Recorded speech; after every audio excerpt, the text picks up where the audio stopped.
Thanks for staying with us. Now, our next guest is one of the most recognisable faces in soap opera history. Amazing, yes. After 16 years, she has left the affairs, the murders, the scandals, and everything else at Albert Square behind her. So before we chat to Shona McGarty or Whitney, let's take a look at her in action.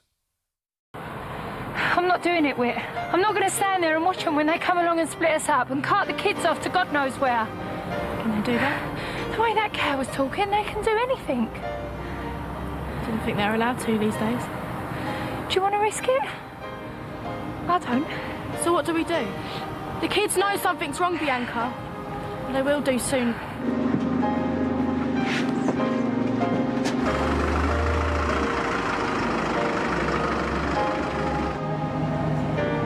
Gonna be all right. We'll figure something out. We always do. Oh, look at that. Alan's hooked. It's normally a black cab. You got a bus to leave, isn't it? I mean, what can I say? At least I didn't leave under it. That's a good Yeah, one. that's good. That's a good sign. There's always a You're way very back welcome. then. Thank you for joining us. Oh, thanks for having me. Listen, you have stepped to 16 years. It is incredible. Can I ask, was it unscripted at the end? Because I got, were you crying towards the end when you were walking away? It's emotional. You spent so many memories there. So long. You make a family, essentially, and walking away was really hard. It really was. It's a massive risk, but also so my last day, I didn't think I'd cry. I thought to myself, it's just a job. People leave and I can always come back, and I sobbed like a baby. Yeah. Did you? Like a baby. But you would, because you formed these relationships over the years. Yeah. As you said, it is like a family. But you did start when I haven't watched EastEnders in a while, and then I got back into it with your storylines, with the baby, which we'll talk about. But it's like, when you go, poor Whitney, does she ever get a break? I mean, all those years, there's always been the drama that follows you around.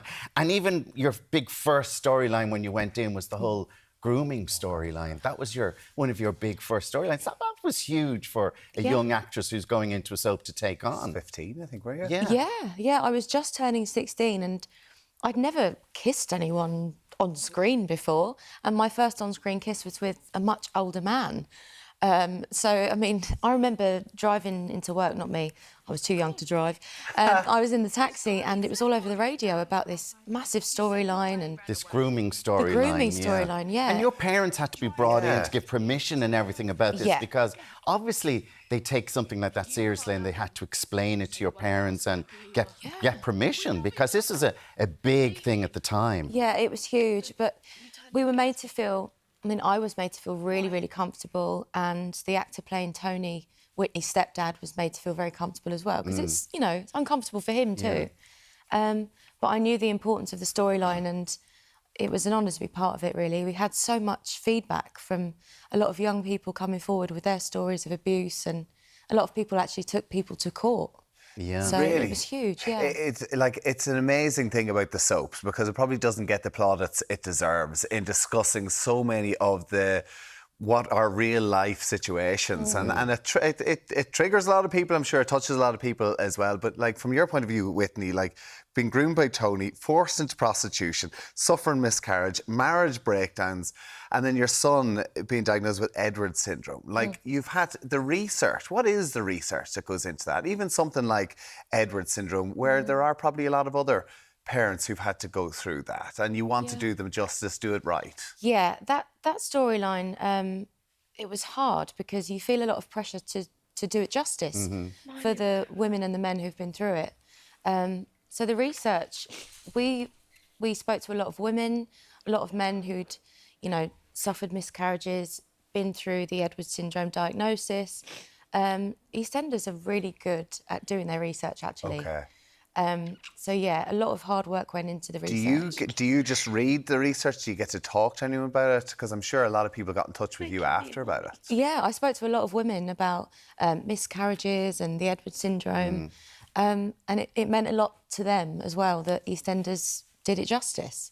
Because it was a heartbreaking storyline, because I remember I was just watching it, and then the whole thing with Whitney and Zach had found out he was HIV, and you'd accepted all that.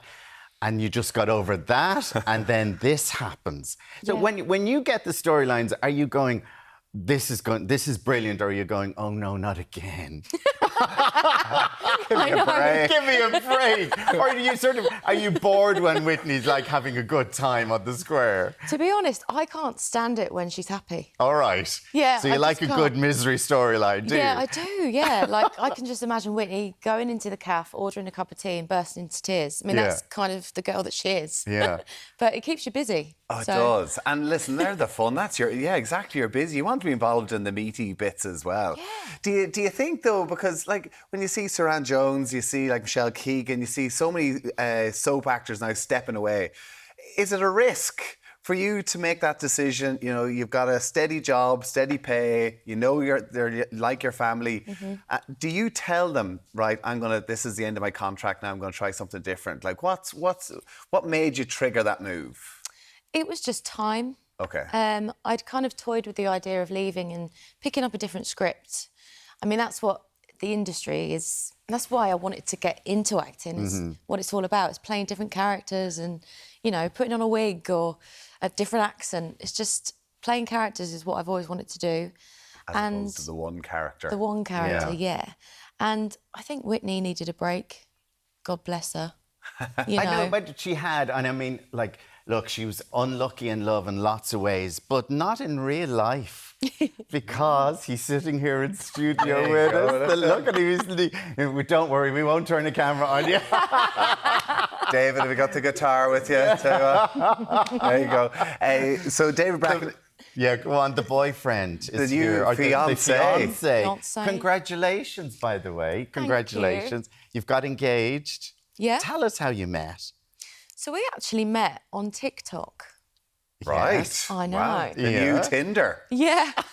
Yeah. Boy, what happened? How? How does that happen? I saw a video of David playing the guitar in like the most incredible way, and I just liked his video. And then I got a message on TikTok saying, oh, you've got a great voice. Would you like to do a duet on TikTok? I said, yeah, definitely. And then we got chatting about music, got to know each other, and we chatted for like nearly 2 years. Wow. Wow. Okay. And then David, Next thing you know, yeah. you're You're right. engaged. Wait, how did the engagement happen? Go on, tell us what happened. So David had organised a lovely picnic for our 1 year anniversary of being together. Nice. It was in London. It was in a Japanese garden. It was very lovely. And he brought all my favourite things, cheese and crackers and all sorts. And he was very stressed. And I said to him, it's our 1 year anniversary, like, calm down. Everything's fine. It's a lovely day. You've got a picnic, squirrels running around. It was great. But he was just so stressed, and I didn't know why. We have to turn the camera on. Yeah, This turn the is, camera on turn it to him around. over there. And he was so stressed, and he kept taking me for like walks. He's like, we'll come back in a minute when there's less people. I said, OK. So anyway, he said, I want to dance with you in front of this waterfall. And I said, oh, that's very romantic. OK, then. And I thought that's why he's so stressed, because there's people around and maybe he didn't want to dance in front of everyone. And then the police turned up, like an episode of EastEnders. You couldn't write it. And the police said something over the speaker and we couldn't make out what they were saying. And David said, I'm just going to go and find out what they're saying. And the police said, well, we're closing the park now, so if you could make your way out. And he apparently said, I didn't hear this, he said, I'm going to propose to my girlfriend. Could you give me 5 minutes? Nice. Next David, thing. so you had to, even the police were in on this one. Roping them all in. We missed him a minute ago. He had his head in his hands a minute ago now. You're giving away the story. So anyway, the police were in on it. They gave him an extra few minutes. The pressure was on then. The pressure was on. He took me up to the waterfall and we had a little dance. It was very romantic. Oof. And then I turned around and he was down on one knee. And I said, what are you doing? Oh, that's so... well done. Yeah, That was lovely. well done, Policing all in on it. The Offaly man, we know how to do romance. He's going to kill us now. He's going to kill us. Listen, you're here because in the 3 Olympia, 222 Ghost Story. Yes. This is huge at the moment. And what a cast. And what a play for you to come out of EastEnders straight into this. Yeah. Only from a massive, 30-odd people in EastEnders, 4 of you on stage in this. Yeah, it's a big crazy. difference. A massive difference. Obviously, it's live, Yeah. live theatre, so if you make a mistake, you can't go again. I've struggled with that a few times. We all do. Don't worry. It happens here too. And we even have autocue. But I mean, you see there, you like give Laura Whitmore, of course. Everyone here in Ireland knows Laura. Jay McGuinness from The Wanted, Once Upon a Time's Colin O'Donoghue. Like, it's a hell of a cast as well. But 4, it's very intense, I'd say. And it's playing right through until the 11th of August. Tell us a little bit about it. So, 222, A Ghost Story, is a ghost story. It's it all takes place around a dinner party, and you've got Team Believe, which is my character Jenny and Colin's character Sam, and you've got Team I Don't Believe in Ghosts, Laura Whitmore and Jay McGuinness, and it's just all about whether you believe in ghosts or not.